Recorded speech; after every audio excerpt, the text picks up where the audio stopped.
Hello once again, everyone. This is the Alak Emmett channel, Twitter, YouTube, Patreon, and this is a New Testament is Fake series, one short lesson here titled, I Say Unto You. Again, this is a New Testament is Fake series.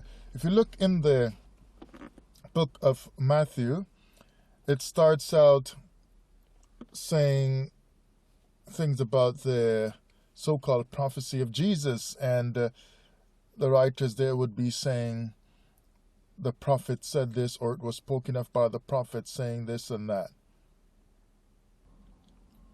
But here, as we get to, that's roughly about chapter 1 to 4. And as you get to chapter 5, then Jesus starts to really get into his ministry and he starts speaking. Here now in Matthew 5:22, Jesus is speaking.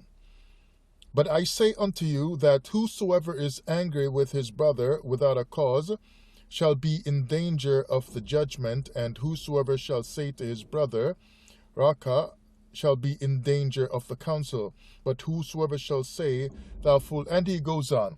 And then verse 26, verily I say unto thee, verse 20, for I say unto you, and so on. So the New Testament starts out from chapter 1 of the book of Matthew, talking about this prophet said unto you, and so on, right?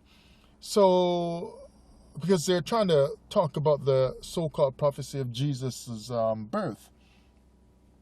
But when Jesus gets into his own ministry now, it switches to him being the authority, the voice of authority. It's no longer the prophet said or the Lord said unto Joseph, like through an angel, basically.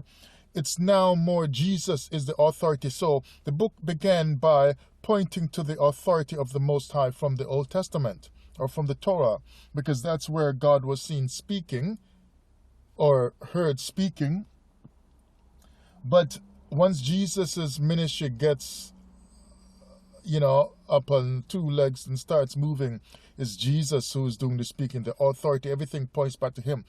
For I say unto you, ye have heard it said by Moses and the prophets, but I say unto you, even though Deuteronomy 4:2 had said, don't add unto, the words that I command you, not the words that we command you, that me and my son.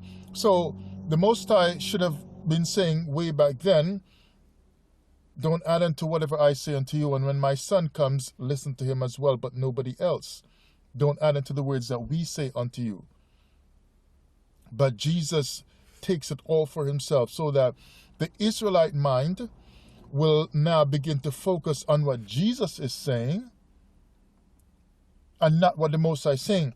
And so the length of time that was there between the prophets of the Old Testament and the New Testament period starting, or they say there was about a 400-year or so period called the intertestament period between the Old Testament and the New Testament, a time in which there was no, might I say, official word from God. Like you would have certain people that stood up to prophesy or say certain small things and so on.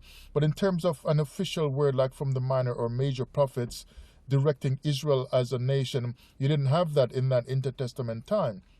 Nothing that was respected to be written down in what we would call the Old Testament or the Torah.